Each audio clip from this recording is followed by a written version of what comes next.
Jim? Mr. President, we hear from a lot of people who see these briefings as sort of happy talk briefings. And No happy talk today? you and some of the officials paint a rosy picture of what is happening around the country. If you look at some of these questions, do we have enough masks? No. Do we have enough tests? No. Do we have enough PPE? No. Why would you say no? Do we have I think enough the medical answer is equipment? yes. I think the answer is yes. Who said no to that? I'm saying this No, is. no, what- you're saying no, but who we said hear- no? we But you hear asked me, do from- we have enough We hear masks? from Yes. doctors, we hear from No, no, health you didn't say experts. that. You said, do we have enough masks? Does the country- Yes. does- Do we have enough tests? Yes. Plus, we're developing new tests. But there are- Do we have enough?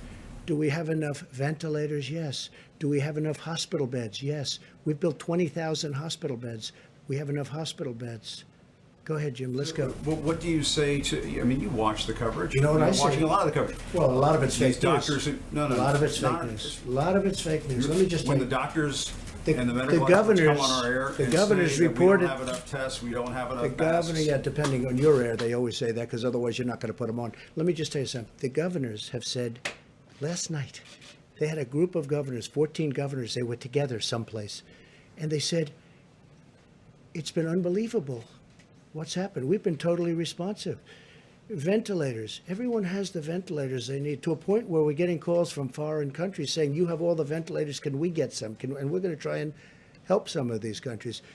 These people have done an incredible job. This is not happy talk.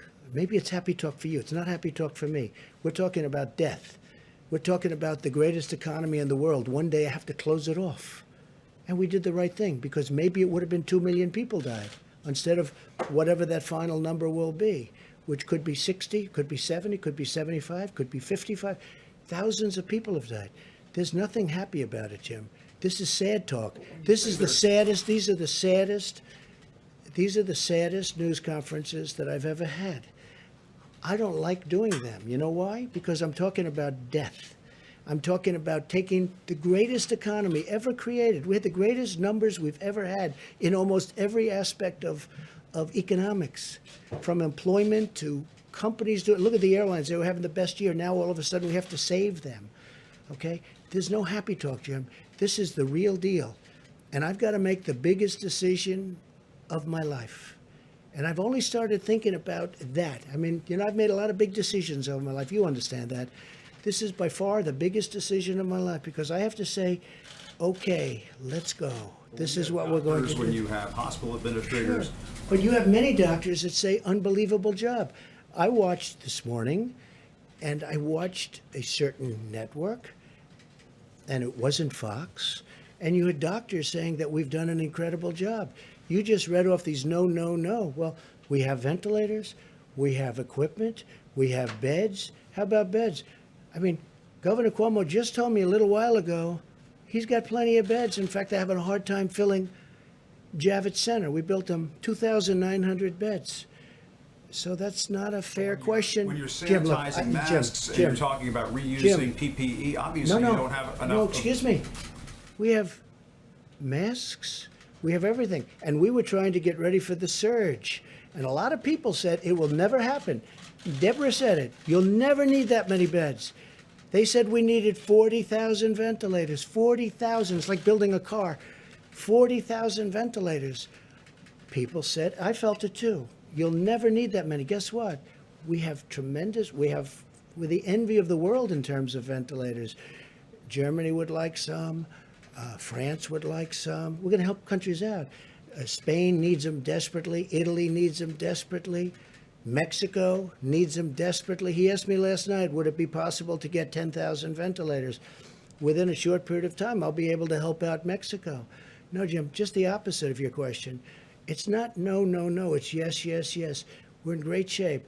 And you know what? What's happening now is those numbers are horrible. But take a look at the number of beds. We have beds available all over New York. New York really being the epicenter.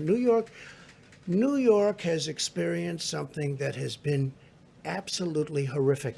I saw Hart's Island yesterday. I saw those people being buried yesterday. Fortunately, we have the beds, and you can speak to Mayor de Blasio, you can speak to Governor Cuomo. People can't even believe the job we've done. They can't even believe it. And I give tremendous credit to the military. There's been a military operation with private people. Wait a minute. Wait. I give tremendous credit to our military, to the Army Corps of Engineers, to FEMA, to these people. The job they've done is incredible.